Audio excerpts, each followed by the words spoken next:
Welcome back to another video at Project House number 1, and today I'm going to be working on replacing this rotten corner. So I built this brace and it goes all the way up to the roof, so it holds up the roof and the floor. Really, probably wasn't 100% necessary, but I'd rather be safe than sorry because the wood that's here now was completely rotted out.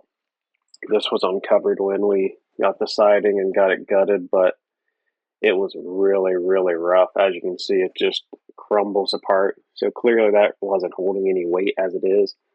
But I built that brace up top to hold up the rafters in the floor, and then down in the basement where this brace is above, I put this jack just to make sure everything was nice and secure from the top down.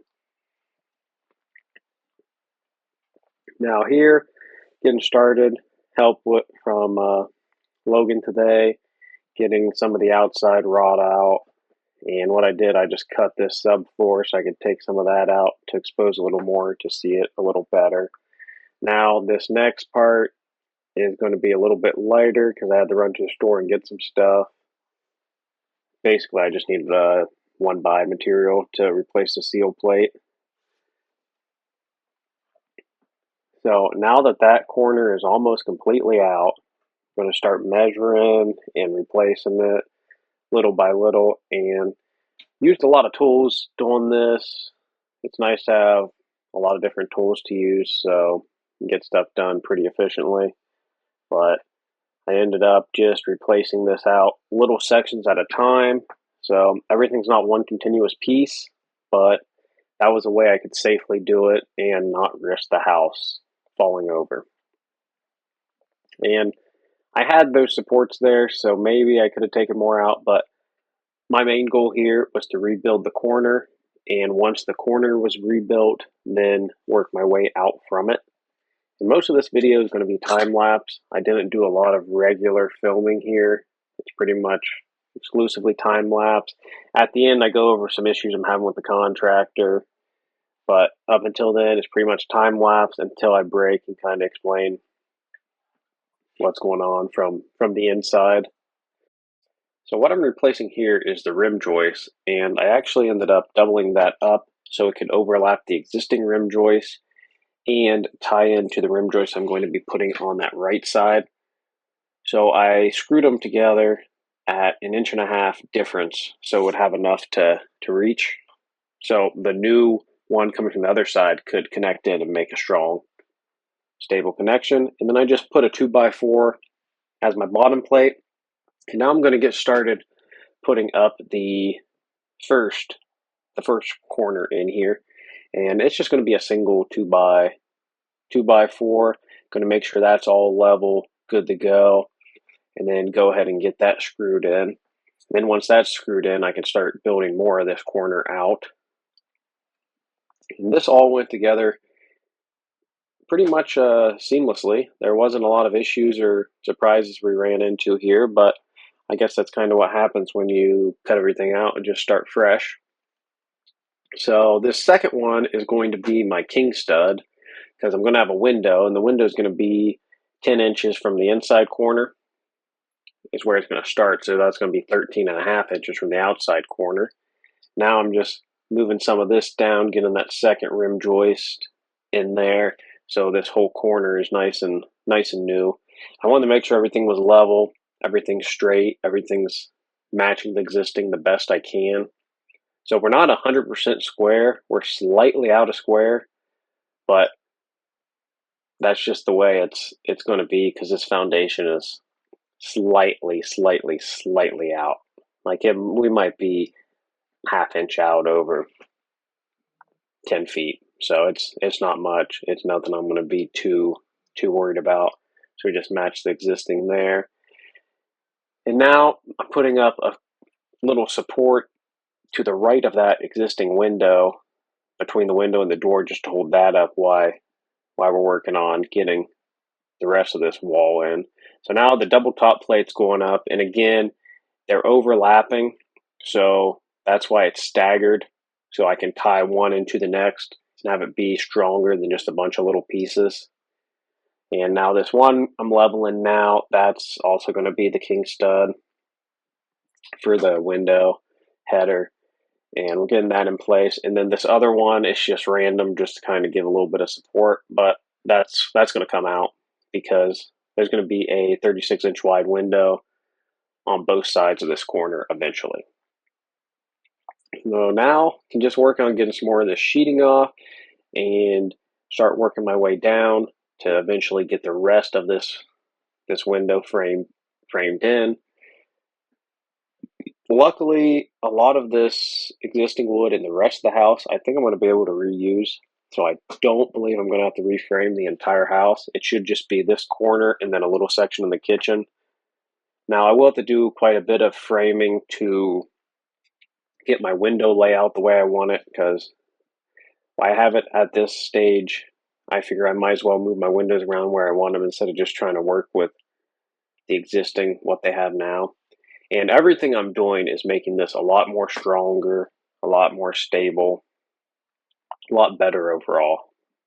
Like even though the old wood is definitely stronger than the new wood, when it's rotted out, when everything's just mismatched together, having continuous pieces or continuous boards from the top to bottom are going to make this a lot stronger. So this part you saw here took about 3 hours, and that was including a trip to the store. And then Logan had to leave. Then I got started on the header, and I wasn't filming for about an hour here while I worked on building that header, measuring everything out. Then Blake and Corey, there's two other people you see. They stopped by. They helped me get that header lifted up in there, and everything good for that. It's really tough to lift up headers and get everything in place by yourself, so I was lucky to have a little bit of help. And now that the header's in, I'm going to work on putting the jack studs in. Those are the ones that are going inside of my king studs, and essentially the jack studs hold the header up. And then after that, I'll get started into framing the window, which I didn't get that on time lapse as the GoPro died, and I wasn't aware when it died, so I missed a little bit of the time lapse there, but you guys get to see most of it. And then here in a minute, I'm going to walk through the inside and go over everything that's happened and everything that's planning to happen. So that's going to come up next, and then we'll go back into the time lapse for the next day. Here's an update. As you guys saw, a lot of time lapse. It died near the end, but I got this first window framed out. There's a header up there, and then it's just framed out beyond that. You got the jack stud, the king stud, and really this is only really carrying the weight of that one rafter, so it really doesn't have a ton on it. And then coming around here, which is the ultra wide lens, is really nice. There'd be another window here, but I didn't get time to get that framed in today. Have a wedding I need to go to, so only had 5 hours over here to work. But all of this is replaced. That's new 4x8. I doubled it up, and then new bottom plate, all new studs, all new double top plate, and the 1x6 right in here it's pretty dirty, but it was rotted out, so I ran to the store, got a new one. Overall, it turned out really good. I'm happy with how it turned out. This window is going to be a 54 up and down and a 36 wide. I'm debating between that size and 60 height and 36 width, so I might change this and open up a little bit. That's why I framed it out the way I did, so if I decide to lower it down, I can just chop these bottom studs. And then it just happened to work out 16 on center. I had to add this one on the end, this one here, and this one here to line up 16 on center for my spacing to nail in the zip sheeting. And there's Mavis on the inside kicking that wood sheeting off. This is the following Monday, and she's over here. We're going to work for a couple hours and see what we can get done.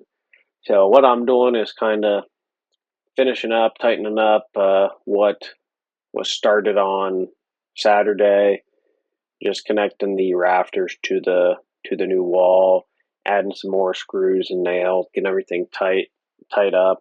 And that zip sheeting on the corner, that's just a couple nails in, just to prevent the water from getting in over the weekend and until I get the whole house wrapped. So Mavis is working on the outside, getting the nails all out of the studs so we can eventually get new pieces, put new zip board up there. So she's working on taking all the nails out, and I'm on the inside cutting, getting ready to eventually get that window out, which you guys will see here in a little bit. After we get this first sheet of zip up, we're going to take this window out. But what I'm doing is cutting and getting that ready to come out once she is done getting all those nails out, and we get this first one hung up. And it took us a while to find out how to get this first sheet of zip up there. We were trying a couple different ways, and eventually it ended up, if I just lift it up there, get it close, and then she holds it a little bit, and then I can tag it in and then take over. I tried starting a couple nails and having her hammer them in, but it just wasn't working well. As you guys can see, we took about 10 tries till we finally got down what worked, but worked pretty well if she held it and I would get the nail started. And then again here, just putting a few in just to hold it. It's really tough on my hands and wrist. I have some arthritis to hammer stuff in, so I did end up purchasing a nail gun that I'm going to be going back and finishing up before we tape. So now that window is just coming right out, and it was just loose hanging in there. I'm really surprised how they framed these old houses, these stick-built houses, how well they lasted, because no headers, no nothing, and like there was a ton of weight on these window frames. I have no idea how they maintained. I guess the double top plates and the continuous stick framing on the sides, really, you could have a 3-foot span without the window bowing, but definitely couldn't do it like that today. Then now with that window out, Mavis had that level there. We're making sure everything's nice and level. 16 on center, and we're coming 16 on center both ways. So that's why, because we need to be 16 on center, and that's just how it lines up. So this one we had to cut down, and when we tagged this one in, or when I hammered that in, it was slightly off. So there I'm trying to see if we can kick it back out, but it was already these ring shank nails just staying there. So what I ended up doing, since it was a little too tight, I just took the saw and just took a little sliver off at a time until it was just enough to slide in there. Because since it's overlapping, once it slides in, I'll have that gap I need. I just need to get it to slide in. And now that wraps up this day of me and Mavis working over here. I'm going to tag her on the screen. But what we ended up getting done, the one window out, reframed some of it, 2 more sheets of zip tagged up. Again, I'm going to get the nail gun over here later in the week and tag off the rest of these and tape them. But that's what we got done today. Now I'm going to go over some issues I'm having with the contractor and show you guys some videos, and just overall I'm not happy. The contractor worked here a few days this week. They got the header in, which you already saw, and then they got this sheeted. For some reason, they decided to rip all the siding off this week. I'm really not sure why, because they're nowhere near time to side, but they decided, let's rip all the siding off. So now the house is just getting soaked every time it rains, which I'm not really happy about at all.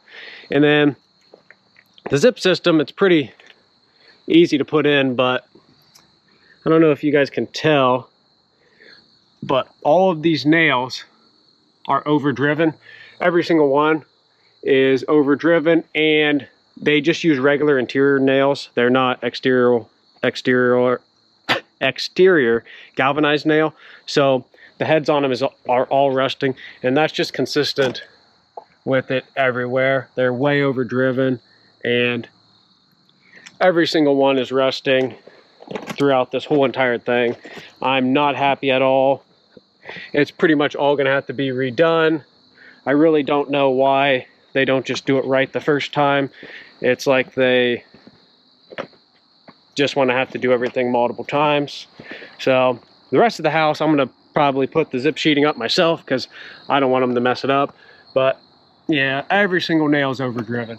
Every single one, no attention to detail, no nothing. Now let's talk about the trusses. The trusses, I was told they were in back in the beginning of June. They never came. I kept checking on them. They kept never coming. About 2 weeks ago, I asked if they've even been ordered. And he said, yeah, they'd be here Tuesday. Tuesday came, they didn't come. He said they'd be here Friday. Friday came, they didn't come. So they'd be there Monday. Monday came, they didn't come. Well, they finally showed up Wednesday, and they were wrong. I'm pretty sure these might have just been in-stock trusses. I don't know. There's no end truss for starters.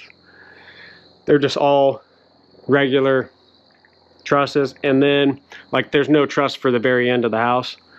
And then this, from top to top, is 26 foot 3 inches. These trusses are only 26 inch. So they only rest on the top plate 2 inches on each side. And what they did was they just tilted this wall in so they'd rest a little bit more, but it makes this whole wall crooked. And I was like, we're not gonna do that. And then the other problem is, of course, since they didn't measure, get them to fit, they're 2 inches too high, which I'm gonna go around to the other side and show you that. So here's the other side. And if you see that new wood on that roof line, it sticks up 2 inches high. And that's consistent on this side and the other side. And it's just because they didn't measure. And then when they discovered this problem, the contractor called me over. I came out here and he said there's 2 options to fix this. This is the only size truss that will work here. They can't get one to match. This is as close as they could get. And my options are to put 2x4 girder boards along the roof and resheet it to bring it up to that height at a cost of $5,000, or a cost of about $10,000. They're put that same truss all the way along the roof. So I thought about that for a little bit, and then I ultimately decided, why would I pay them more money when I feel like this is entirely their fault? So what I ultimately decided was, I'm not going to go with either one of those options. I contacted another company, a truss company, and had trusses engineered that will match this span. So they'd be 26 foot 3 inches wide, and they will match the current roof line perfectly, which was actually quite easy for them to do. I'll go in and show you how they determined that. So what I had to do is, these rafters have a bird's mouth cut, and I had to measure the outside height, how tall it was on the outside of the top plate. So that was about 2.5 inches. So then from that, they were able to work with the roof pitch to be 2.5 inches on the outside, 26 feet 3 inches apart, and at a 9/12 pitch. And they were able to engineer trusses that would work. So spoiler alert, it was possible. So now I'm waiting. Now it's Saturday. They're gonna let me know Monday, an ETA on when those trusses could be done. And that will determine if I end up getting trusses, or I might just have somebody come in here and put rafters up, because I really want to get a roof on this place before winter, and winter's fastly approaching. We only have a few more weeks where shingles can really go up before it gets too cold. So that's an update of where I'm at here on this project. Let me know what you guys think. If you have any tips, suggestions, comments, as always, like, subscribe, share, and thanks for watching.